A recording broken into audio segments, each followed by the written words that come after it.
tardes, mi nombre es Angie Paula González, venimos de la institución educativa Magdalena Saldarraga, grupo 94, y estamos haciendo un proyecto de aula sobre los derechos humanos. Quiero que se presente, él es de la alcaldía y le quiero hacer 3 preguntas. ¿Cómo es su nombre? Bueno, muchas gracias a los estudiantes de la institución educativa. Primero, decirles que es muy valioso esta clase de trabajos y que por el tema de derechos humanos es fundamental que en las aulas se hable de este tema. Mi nombre es Edgar Acosta, fui personero delegado para los derechos humanos hasta julio de este año. Actualmente soy asesor jurídico de la alcaldía municipal en cabeza del doctor Carlos Andrés Trujillo. Estamos atendiendo unos temas de víctimas y un tema de derechos humanos que tienen que ver o están relacionadas. Vengo trabajando, soy abogado de la Universidad de Antioquia, tengo diplomado en Derechos Humanos y Derecho Internacional Humanitario y he venido trabajando hace unos años en este ejercicio. Espero que mis aportes o visión de los derechos humanos sea útil para su clase. Bueno, gracias. Bueno, la primera pregunta es, ¿qué son los derechos humanos? Bueno, eso es una pregunta muy complicada. Primero porque depende de la esfera o de donde estemos, se puede interpretar qué son los derechos humanos. De hecho, es una pregunta muy fácil de hacer y muy difícil de contestar por lo que significa. Pero me atrevería a decir que los derechos humanos son la plataforma jurídica, legal o social que existe para proteger al individuo como tal frente a todo lo que vive. Los derechos humanos son una herramienta que sirve para defender y promover esos derechos. ¿Los derechos de qué? Que nosotros tenemos por el mismo hecho de nacer en un territorio, en una nación, en un ordenamiento jurídico. Entonces el Estado tiene la obligación de proteger a ese individuo que nace y que llega a un territorio. Los derechos humanos significan la posibilidad de reconocimiento en el otro. Los derechos humanos son una necesidad urgente que deben tener los estados, pero más que una protección del derecho positivo o de las leyes o de los tratados internacionales, el derecho humano está relacionado con el derecho a vivir. Es decir, el que vive tiene dignidad. La dignidad humana significa ser valioso. Digno significa valioso. Entonces, si tú eres valioso, te deben proteger. Entonces ahí es donde empiezan a hacer la necesidad de que existe de proteger al individuo que nace en un territorio, en una nación, y que es necesario que existan algunos límites para proteger esa vida o proteger a esa dignidad que acabamos de hablar. La segunda es, ¿de dónde vienen los derechos humanos? Bueno, los derechos humanos, como te decía en el concepto primario, hay dos visiones, ¿no? Una jus naturalista y otra jus positivista. La jus naturalista es la que dice que los derechos humanos llegan o se deben defender por el simple hecho de nacer, por el simple hecho de hacer pertenecer a la especie humana, por el simple hecho de ser hombres o mujeres, por el simple hecho de ser seres humanos. Y el jus positivismo, que sería en este caso las normas, nacen hace muchos años, varias generaciones, en varias épocas. En Grecia, en Roma, empezaron a existir algunos pronunciamientos de lo que son los derechos humanos. La Declaración Universal de los Derechos Humanos nace como necesidad a lo que pasó en la Segunda Guerra Mundial, es decir, un límite a la guerra, un límite a la vida, ¿sí? Entonces ahí nace, entonces ya se empiezan a crear lo que hoy decimos que es el derecho positivo, o lo que ustedes dicen, la ley, la norma, la constitución, los tratados internacionales. Eso. ¿Con qué fin se crearon los derechos humanos? Bueno, el fin, disculpen aquí que eso no, pero no importa, que quede en la entrevista. El fin de los derechos humanos es un límite que tienen todos los estados en su ejercicio del poder frente al individuo que nace solo y que está en un grupo familiar. Es decir, no todo está permitido en el ejercicio del poder. Cuando te hablo del ejercicio del poder es la política, ¿sí? Es el mismo fuerza pública. El ejercicio del poder está en la posibilidad del padre frente a su hijo. Siempre hay unas esferas de poder o unos micropoderes. Entonces, la necesidad de que exista un límite siempre el que está detentando el poder o el que tiene una posición dominante o preferente frente al que está acá. Entonces es una necesidad los derechos humanos para poder proteger a ese individuo que queda o que está ahí, ¿sí? Y que es un límite a los ejercicios. Es decir, no está todo permitido, no está todo permitido, hay unos límites hasta para la guerra, hay unos límites hasta para el ejercicio bélico entre los estados. Es decir, no estamos en una anarquía, sino que los derechos humanos son un límite a ese ejercicio de la violencia. Y no solo eso, sino que es una posibilidad también de reivindicación del tema de derechos humanos. Bueno, muchas gracias. ¿Ustedes qué? ¿Cómo espere? Buenas tardes, mi nombre es Alejandra Cuadros, pertenezco a este grupo pues, de este proyecto y yo quería pues hacerle unas preguntas, doctor. Bien, pueda. La primera es que ¿por qué hay leyes que contradicen los derechos humanos? Yo, dentro del panorama o del diagnóstico que ustedes hacen, de las preguntas que además están bien atinadas, que felicitarlos, es la pregunta más importante, ¿sí? Es ¿por qué existen normas que contradicen los derechos humanos? Yo creo que eso tiene que ver con un tema de que quedamos con normatividades que desconocieron los derechos humanos, ¿cierto? Que son propias o contrarias al ejercicio de su promoción y defensa. Pero ahí tienen que entender algo ustedes. Si bien pueden existir normas que contradicen los derechos humanos o la protección del ser humano como tal, deben entender que hay unas prelaciones de normas en todos los ordenamientos jurídicos. Intento no ser como tan fuerte con los conceptos y he querido ser liviano. Hay una prelación de normas, entonces nosotros tenemos como primera norma o normas de normas la Constitución Nacional, ¿sí? Ahí se dan unos límites de qué son los derechos fundamentales, que son parte fundamental de los derechos humanos. Pero no solo eso, sino que hay unos tratados internacionales ratificados por Colombia que hacen parte de la defensa y promoción de los derechos humanos, que se llama bloque de constitucionalidad. Es decir, que existen normatividades superiores a otras normas que están de inferior rango. Entonces estamos hablando de las leyes, las ordenanzas, los decretos y los acuerdos. Y claro, que pueden contradecir los derechos humanos o los derechos fundamentales. Ahí es donde se necesita el ejercicio de ciudadanos prestos a defender el tema de derechos humanos y determinar qué normas contradicen a la Constitución, por ejemplo, y hay una acción constitucional que se llama acción de inconstitucionalidad, donde se revisan las normas que contradicen los derechos fundamentales en el caso de Colombia. Entonces, si una norma contradice un derecho fundamental, entonces hay que demandarla por ser inconstitucional. Entonces, ¿qué pasa? Un juez de la República valora esa demanda administrativa y declara un juez de la República colombiana declara la inconstitucionalidad por contradecir la norma principal o la norma de normas que es la Constitución Nacional. No voy a ir más allá. Hay unos convenios, o por lo menos una cosa que se llama excepción de convencionalidad, que es que podemos crear unas normas al interior del país que estén en contra a los tratados internacionales. Es decir, están acorde a la Constitución, ¿sí? Están acorde a la Constitución, pero contradicen tratados internacionales.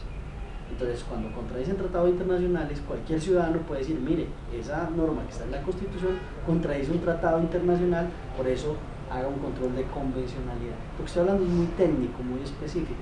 Lo que te quiero decir es que siempre en el mundo de lo jurídico, en el mundo de reglar la conducta humana, porque lo jurídico nace para dar orden a la sociedad, ¿sí? El positivismo o las normas nacen para decirle a un ciudadano, usted tiene derechos, pero también tiene deberes. Dentro de todo ese ejercicio normativo que nos controla como sociedad, nos da unos límites, pues van a haber algunas normas que contradicen los derechos humanos. Lo que hay que hacer es que esas normas tienen que salir del ordenamiento jurídico. Eso que demuestra ustedes jóvenes que están en el ejercicio de este tema que es tan importante y tan fundamental y que se debe hablar en clase, es que debemos hacer un ejercicio ciudadano a ver qué normas contradicen los derechos humanos para ser demandadas. Otra también es porque hay injusticia a la hora de hacer cumplir los derechos humanos. Bueno, yo creo que el tema de justicia es un tema subjetivo, es decir, que para unos algunas cosas que pasan está bien hechas y otras cosas que pasan están mal hechas. Me explico. y es una de las preguntas más valientes de este momento y la más difícil de contestar, yo creería, es que los derechos humanos han venido siendo vulnerados, porque entonces diríamos nosotros hoy, ¿por qué en Colombia, si tenemos un Estado social y democrático de derecho, por qué todavía hay desplazados? ¿O por qué hay homicidios?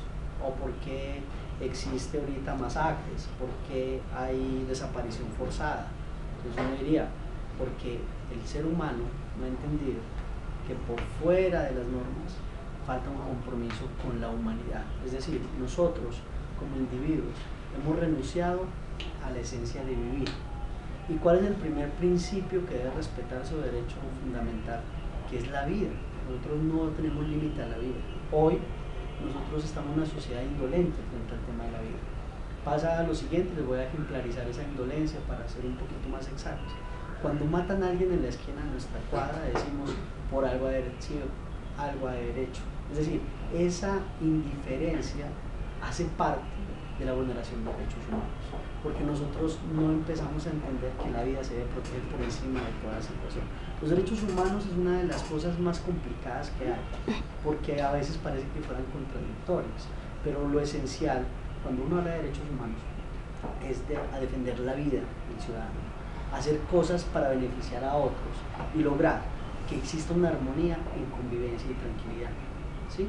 Siempre vamos a estar en conflicto, pero que los conflictos no atenten contra bienes superiores, que en este caso sería la vida, la libertad, ¿cierto? Y sobre todo algo fundamental, la dignidad humana. Yo les mencioné al principio con la pregunta que bien me hizo tu amiga de qué son los derechos humanos. Yo les decía que dignidad humana significa digno, es decir, valioso. Tú, por el hecho de respirar y nacer y vivir en algún lugar, ya sos valioso, y a veces nos falta considerarnos valiosos para defender valiosamente los derechos de los otros. ¿Y quién y de qué manera hacen cumplir los derechos? Bueno, en varios instrumentos. Nosotros tenemos mecanismos, te voy a mencionar uno, la tutela, los derechos humanos, asimilarlos como derechos fundamentales, que nosotros los tenemos en nuestra carta como derechos fundamentales, que a mi modo de ver, esos derechos fundamentales son derechos humanos. ¿Sí? ¿Qué pasa? ¿Qué mecanismos hay? Por ejemplo, el mecanismo de la tutela. Cuando una persona no la quieren atender en salud, pues entonces se procede el mecanismo de la tutela para que un juez de la República ordene la atención. ¿Sí? ¿Qué mecanismos tenemos? Tenemos también el tema del mecanismo de búsqueda urgente. Por ejemplo, cuando una persona es desaparecida, activamos ese mecanismo para que lo busque, para que todo el Estado busque ver qué pasó. O sea, es que hay herramientas para defender los derechos humanos, jurídicamente hablando, ¿sí? Pero creo que la herramienta más importante hoy, y es la invitación que se le hace a sus compañeros, es que la invitación de defender los derechos humanos, las herramientas que hay, es entendernos seres humanos y después decir que el otro, independientemente de las diferencias que tengamos o de las situaciones individuales que puedan surgir, debe respetarse en su vida y en su dignidad. ¿Sí? Cuando empecemos a entender eso, que la vida es un regalo de Dios y que no la puede quitar nadie, los que creen en la religión, claro está, yo creo en la religión, algunos no, o que la vida es un regalo de la naturaleza, entonces que nadie lo puede disponer, ahí empezaremos a cambiar y podemos ver una construcción de verdadera paz. Muchas gracias. Ya. Buenos días, buenas tardes, mi nombre es Angie Paola Giraldo, pues estamos con unos compañeros acá en el proyecto, doctor Edgar, te quiero hacer unas preguntas. ¿Cuántos derechos hay en el mundo? Bueno, ¿cuántos derechos hay en el mundo? Yo creo que hay tantos derechos como seres humanos existen. ¿Sí? El primer derecho en el mundo, creo que lo señalé antes, Angie Paola, que de hecho así se llama una sobrina mía, Angie, es el derecho a la vida. O sea, el derecho a la vida es un derecho fundamental, esencial, que hace parte del derecho de haber nacido. ¿Sí? Y derechos en el mundo, todos tenemos derechos. Yo creo que nosotros vemos nuestra Constitución y hoy contamos con muchos derechos constitucionales, derechos fundamentales, que pueden lograrse. Si no estoy mal, son 48 derechos fundamentales o 53, disculpen ahí el número, pero está en el primer capítulo de la Constitución Nacional, derechos fundamentales, ahí está Entonces la cápite de lo que diríamos nosotros son derechos humanos. No obstante, existe hoy en el mundo una tendencia de la universalidad de los derechos. Es decir, hoy los derechos humanos no solamente están relacionados con el tema de la individualidad, que sería la vida, la libertad, la intimidad, la integridad, sino que también están asociados con otros derechos que la Constitución los trajo en 3 generaciones. Primera generación, derechos fundamentales; segunda generación, que son los derechos sociales; y tercera generación, que son derechos económicos. Hoy en el mundo hay una tendencia que creo que es la más acertada, es que hay una universalidad de derechos. Es decir, que hoy es importante para cada ciudadano garantizarle no solo su vida, su integridad, su dignidad, su libertad, sino también el acumulado, es decir, una vida en condiciones de dignidad, garantizándole por parte de los estados a los individuos el mínimo vital y móvil. Esto es que puedan vivir en felicidad, que puedan tener acceso a la educación, que puedan tener acceso a la salud, que puedan tener acceso a empleo temprano, que puedan tener acceso a vivienda, que puedan tener acceso a recreación. Es decir, que la realización del ser humano en su esencia se pueda dar en una sociedad. Entonces esa es la nueva universalidad, que también está relacionado con el medio ambiente, por ejemplo, el desarrollo sostenible, que no solo somos nosotros como individuos, sino que tenemos un entorno que proteger. Es decir, hay una ampliación del concepto de derechos humanos. Pero yo te digo hoy que el marco jurídico de defensa de los derechos humanos es amplísimo, pero que a mi modo de ver están concebidos en 3 principales, que sería el individuo con su vida y libertad, que sería una sociedad justa y equitativa, y la tercera, un medio ambiente sano. Esa sería, pues, a mi modo de ver, y todo lo que las normas digan frente a esos 3 conceptos que tienen correlación con la universalidad de los derechos humanos. ¿Y cuáles son los derechos que más se violan? Lo que te decía, tristemente el derecho a la vida, el que quiere que uno que se defienda, es decir, que nosotros logremos determinar realmente que ese derecho no vuelva a pasar, porque hay algo, el fenómeno de la violencia, y cuando hay homicidios no se ha dimensionado. Por ejemplo, la Segunda Guerra Mundial, la Primera Guerra Mundial nos dejó una deuda histórica, porque ahí se murieron posibles científicos, ahí se murieron posibles deportistas, ahí se murieron posibles matemáticos, posibles genios, ¿sí? ¿Por qué? Porque la violencia mata seres humanos potenciales que puedan servirle a una sociedad. Por eso digo yo que ese sería el derecho fundamental más violado por el ejercicio de temas de poder, por ejercicios de guerras, y que ahí es donde tenemos que hacer frente. Y yo voy a apostar a que la paz, la convivencia, y que siempre existan escenarios donde el individuo se reconozca en sí y no atente contra el otro, es totalmente vital y necesario hoy como estamos viviendo. Bueno, muchísimas gracias. Buenas tardes, yo soy Leonardo Martínez y pues yo le hago 2 preguntas y soy parte del grupo del proyecto de Aula. Si los derechos humanos son para todo el mundo, porque hay unos países que no los aplican. Bueno, esa es una pregunta vital. Acuérdense que cuando yo les dije al principio que hay derechos humanos, que el tema de justicia es subjetiva, porque para unos es bueno o malo, uno siempre los derechos humanos debe contextualizarlos a la cultura, a lo que viven las personas, ¿sí? Les pongo un ejemplo. Es que los pueblos indígenas tienen una cosmovisión del mundo distinta al nuestro. Entonces, para ellos, el capo o el tema de cómo se castigan los delitos al interior de ellos, o las faltas frente al otro, son distintas a las nuestras, ¿eh?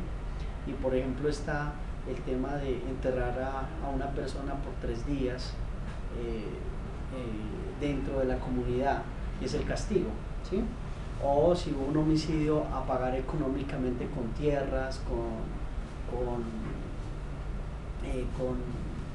animales y demás, con propiedades. Entonces uno diría, no, pues eso es injusto, ¿sí? ¿Por qué? Porque si falleció alguien, ¿cómo va a venirlo a pagar y él no va a pagar pena?